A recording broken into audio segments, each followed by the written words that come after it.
Hi, hello everyone. Let's start continuing the chapter War with the Marathas. Tipu Sultan को मारने के बाद अब आई war with the Marathas. From the late 18th century, the company also sought to curb and eventually destroy the Maratha power. अब क्या target बना कि अब डिस्ट्रॉय करना है मराठा पावर को, जिनकी हेल्प से टीपू सुल्तान को किल किया गया था। मतलब उनके अगेंस्ट बैटल जीता गया था। With their defeat in the third battle of Panipat की जो थर्ड बैटल थी उसमें मराठास को हराया गया 1761 में।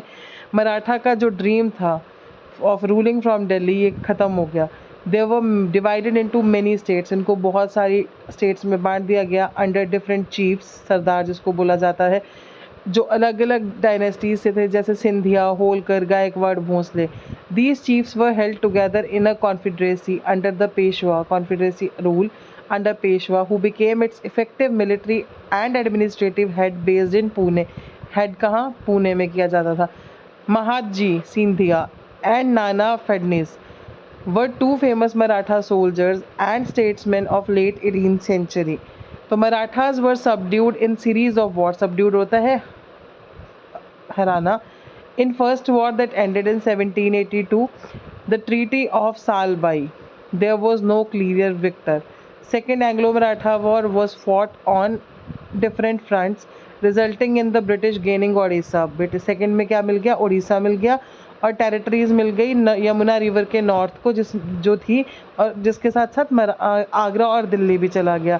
थर्ड एंग्लो मराठा वॉर जो 1817 टू 1819 में क्रश्ड मराठा पावर, थर्ड में तो हरा ही दिया। पेशवा वॉज रिमूव्ड, पेशवा को हटा दिया गया और भेजा गया बिथूर में, कानपुर के पास, विद द पेंशन मिली। कंपनी ने पूरे का पूरा कंट्रोल कर लिया, control over the territories of south of Vindhyas पे। The claim to paramountcy. It is clear that from the above that from early 19th century the company pursued an aggressive policy. इनका क्या काम था कि हम ज़्यादा से ज़्यादा टेरिटरी को एक्सपैंड कर लें। लॉर्ड हेस्टिंग्स के अंडर गवर्नर जनरल थे ये 1823 से 1813 से 23 तक, 1813 to 1823, a new policy of paramountcy, अमाउंटेंसी भी बोल सकते हो आप इसको, वॉज इनिशिएटेड। नाउ कंपनी ने क्लेम किया कि इसका जो पावर है वो पैरामाउंट है और सुप्रीम है, कि हम ही final decision makers and decision givers हैं। Hence its power was greater than that of Indian states. Company ने बोला हमारी जो पावर है वो सबसे ऊपर है। In order to protect its interests, अपने इंटरेस्ट को बचाने के लिए इट वॉज जस्टिफाइड कि हम थ्रेट कर कैसे भी इंडियन किंगडम्स को अनेक्स करेंगे, चाहे पावर से करें, चाहे डरा के करें, चाहे कैसे भी करें, पर मेन पर्पस था कि हमको इंडियन टेरिटरीज को अनेक्स करना है, अपने कब्जे के अंदर लाना है। This view continue to guide later British policies as well. इसी के बेसिस पे वो अपनी फर्दर पॉलिसीज भी बनाते थे। This process however did not go unchallenged. इसको ऐसा नहीं है कि लोगों ने वैसे ही एक्सेप्ट कर लिया। When British tried to annex a small state of Kittur, Karnataka में है जो टुडे, रानी चन्ना अम्मा took to the arms and led an anti-British resistant movement. ऐसा नहीं था कि जो अंग्रेज़ या कंपनी जो बोलती थी वो डायरेक्टली हो भी जाता था, पर नहीं, उनको रिवोल्ट भी मिलता था, उनको प्रोटेस्ट भी मिलता था, जैसा कि ये केस है किटोर गांव का। A small state of Kittur जो कर्नाटका में है, रानी चन्ना अम्मा, she took up the revolt arms, then led an anti-British resistant movement करा, पर उनको अरेस्ट कर लिया गया और वो जेल में ही उनकी डेथ हो गई 1829 में। बट रायना, a poor चौकीदार of Sangolli in Kittur, carried on the resistance, इन्होंने कैरी किया। with the support he destroyed, इन्होंने बहुत ज़्यादा ब्रिटिश कैंप्स को डिस्ट्रॉय भी किया। he was caught और उनको हैंग कर दिया गया, फांसी की सज़ा दे दी गई। अब ऐसे बहुत सारी चीज़ें हम लेटर ऑन अगले चैप्टर्स में भी पढ़ेंगे। In late 1830s East India company, इसको टेंशन हो गई, worry about Russia. It imagine that Russia might expand across Asia and India में एंटर कर जाएंगे नॉर्थ वेस्ट से। इस फियर के साथ ब्रिटिश ने अब क्या किया कि ये अपना कंट्रोल कहाँ पे करेंगे? नॉर्थ वेस्ट में। They fought a prolonged war with Afghanistan in 1838 and 1842, और इन्होंने अपना इनडायरेक्ट वहाँ पे जाके इनडायरेक्ट कंपनी रूल इस्टेब्लिश कर लिया। सिंध को भी टेक ओवर कर लिया 1843 में। Next in line was Punjab, but Maharaja Ranjit Singh की प्रेजेंस से कंपनी को थोड़ा शांत रहना पड़ा। उनकी डेथ के बाद 2 प्रोलॉन्ग्ड वॉर्स हुई। अल्टीमेटली 1849 में पंजाब को भी अनेक्स कर लिया गया। अब डॉक्ट्रिन ऑफ लैप्स, ये क्वेश्चन पर्सपेक्टिव से भी बहुत इंपॉर्टेंट है। Final annexations were occurred under Lord Dalhousie. ये गवर्नर जनरल थे 1848 से 1856 तक। ही डिवाइज्ड अ पॉलिसी जिसका नाम रखा गया डॉक्ट्रिन ऑफ लैप्स। इसके अकॉर्डिंगली क्या था, इस डॉक्ट्रिन में था कि अगर कोई भी इंडियन रूलर, उसकी डेथ हो जाती है, जिसका अपना कोई बेटा नहीं है, किंगडम का कोई फर्दर राजा नहीं है, बेटा नहीं है, मेल लीगल हायर नहीं है, तो उसका किंगडम जो है वो लैप्स हो जाएगा और वो किंगडम कंपनी की टेरिटरी का पार्ट बन जाएगा। वन किंगडम आफ्टर अनदर इसी सिस्टम के साथ, इसी डॉक्ट्रिन के अंडर कंट्रोल करते गए। सतारा का 1848 में, Sambalpur 1850, Udaipur 1852, Nagpur 1853, Jhansi 1854। Finally in 1856 company ने अवध भी टेक ओवर कर लिया। The first time the British had an argument, they said they were obliged by duty to take over Awadh in order to free people from misgovernment, ताकि वो मिसगवर्नमेंट, जो नवाब की मिसगवर्नमेंट थी, उससे कंपनी ने अवध को बचाया। Enraged by humiliating wave in which the Nawab was disposed, people of Awadh जो थे उन्होंने ग्रेट रिवोल्ट में पार्टिसिपेट किया 1857 के। Now you can see these maps. आप आज के इंडियन मैप को भी देखिएगा और आइडेंटिफाई करिएगा कौन से पार्ट्स थे जो ब्रिटिश के अंडर नहीं थे। येलो वाले are areas under British rule and red वाले are areas not under British rule.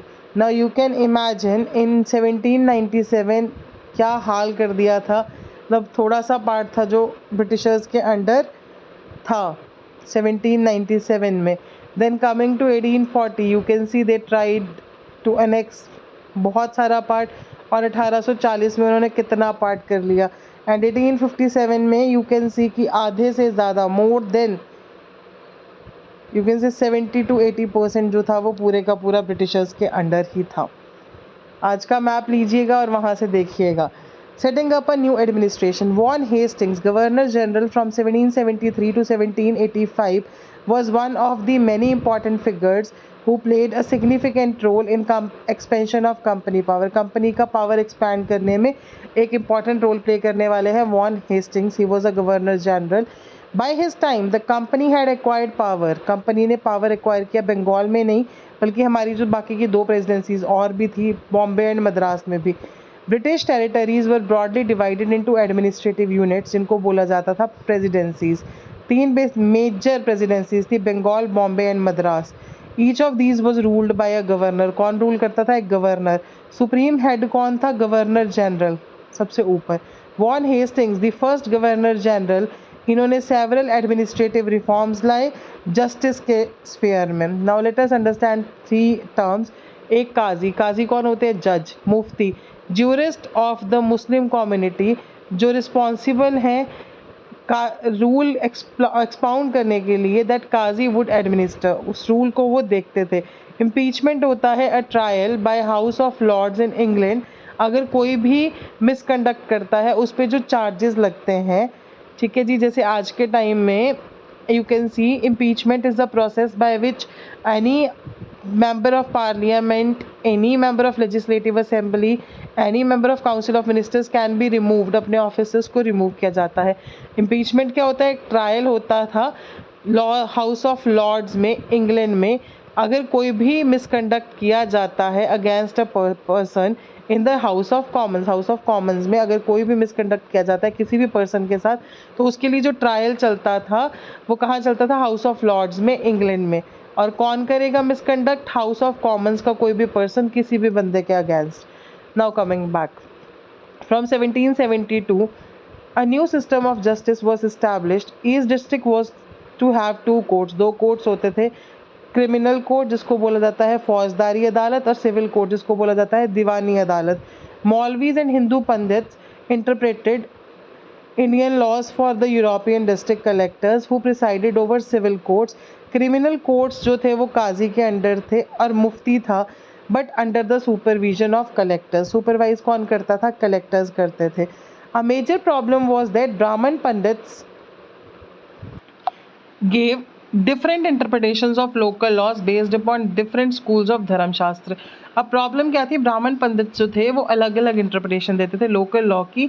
कहाँ पे बेस क्या होता था उसका कि अलग अलग स्कूल जो धर्मशास्त्र के हैं वो क्या बताते हैं. यूनिफॉर्मिटी लाने के लिए ताकि ओपिनियंस जो है वो सिमिलर हो जाए उसके लिए 1775 में 11 पंडित्स को बुलाया गया और बोला गया कि हिंदू लॉज का एक कंपाइलेशन लाओ, डाइजेस्ट लाओ. And be held translated this digest into English. 1778 a code of Muslim law was also compiled ताकि ब्रिटिश जो यूरोपियन जजेस थे उनके लिए ईजी हो जाए. Under the regulating act of 1773 एक नया सुप्रीम कोर्ट इस्टेब्लिश किया गया जहाँ पे court of appeal while a court of appeal the Sadar Nizamat Adalat was also set up in Kolkata Kalikata. Now एक सुप्रीम कोर्ट बनाया गया जबकि कोर्ट ऑफ अपील सदर निजामत अदालत भी बनाया गया कोलकाता में. The principal figure in an Indian district was collector. जैसा कि टाइटल से ही पता चलता है प्रिंसिपल फिगर कलेक्टर, नाम से ही पता चल रहा है उसका जॉब, मेन जॉब क्या था, कलेक्ट करना है रेवेन्यू को और मेंटेन करना है लॉ एंड ऑर्डर को अपने डिस्ट्रिक्ट में जजेस की हेल्प से, पुलिस ऑफिसर्स की हेल्प से, दारोगास की हेल्प से. His office, Collectorate, became the new center of power and patronage that steadily replaced previous holders of authority. अब आती है कंपनी की army. Colonial rule in India bought in some new ideas of administration और reform किया, but इसका power जो था वो मिलिट्री स्ट्रेंथ थी. The Mughal army was mainly composed of cavalry होती है सवार, जिसमें होते हैं trained soldiers on horse back जो घोड़े पे बैठते हैं, एंड इन्फेंट्री दैट इज़ पैदल फुट सोल्जर्स, इन्फेंट्री जो ऑन फुट होते हैं. They were given training in archery, तीरंदाजी में इनको ट्रेनिंग दी जाती थी, निशाना लगाना जिसको आप बोलते हैं, एंड यूज़ ऑफ स्वॉर्ड, तलवार का use. Cavalry dominated the army and Mughal state did not feel the need to have large professionally trained infantry. Rural areas had a large number of armed peasants or local zamindars often supplied Mughals with पैदल soldiers. जो जमींदार होते थे वो भेज देते थे, मतलब जो बेरोजगार हैं चलो जी. A change occurred in 18th century जब Mughal successor states like Awadh and Banaras starting recruiting peasants into their armies. Awadh और बनारस ने पीजेंट्स को अपनी आर्मीज़ में लाना स्टार्ट किया और उनको प्रोफेशनल सोल्जर्स की तरह ट्रेन करना स्टार्ट किया. ईस्ट इंडिया कंपनी ने भी यही मेथड अडॉप्ट किया जब इन्होंने अपनी कंपनी के लिए कंपनी की आर्मी की रिक्रूटमेंट स्टार्ट की, जिसका नाम रखा गया सिपॉय आर्मी. द वर्ड कहाँ से लिया गया सिपॉय, इंडियन वर्ड सिपाही से, जिसका मतलब होता था soldier. As warfare technology change from 1820s, cavalry की रिक्वायरमेंट जो थी कंपनी की आर्मी की कम हो गई. This is because British Empire was fighting in Burma, Afghanistan and Egypt, where soldiers were armed with muskets and matchlocks. The soldiers of the company's army had to keep pace with changing military requirements and infantry regiments also. It became more important. 19th century की जो early 19th century थी, British began, इन्होंने क्या किया, uniform military culture लाना start किया. Soldiers were increasingly subjected, soldiers को training कौन सी मिली, European style, drill and discipline that regulated their life. Often this created problems, caste और कम्युनिटी फीलिंग्स को इग्नोर किया जाता था. Could individuals so easily give up their caste and religious feelings? Could they see themselves only as soldiers? What did सिपाहीज और sepoys feel, और वो कैसे react करते थे अपनी लाइफ में चेंजेस जो आ रहे हैं उनकी आइडेंटिटी को. That is their sense of who they were. The revolt of 1857 gives us a glimpse of these boys. ये हम पढ़ेंगे अगले चैप्टर में. East India Company was transformed from a trading company to territorial colonial power. Company से, trading company से कौन बन गई, territorial colonial power. Arrival of new stream of technology in early 19th century also added to this process. Till then, it would take anywhere between 6 to 8 months to travel India by sea. Steamships reduced journey time to India by sea. Steamships reduced the journey time to 3 weeks. इससे Britishers और उनकी families जल्दी आ जाती थी. By 1857, the company came to exercise direct rule for over about 63% of the territory and 78% of the population. Now you can imagine कि वो क्या करने आए थे और उन्होंने क्या कर दिया. Combined with indirect influence on remaining territory and population, East India Company had virtually the whole of India under its control. Now with this we complete our chapter. You have to go through these meanings, ये जो given है, right? और कोई भी doubts कुछ भी रहेंगे आपको तो आप वो प्लीज़ पूछिएगा. And questions we are gonna do from next week, so that हम लोग पहले चैप्टर्स कर लेते हैं, देन हम लोग इसके questions with in the chapter and extra questions वो सब चीज़ें करेंगे. Thank you so much.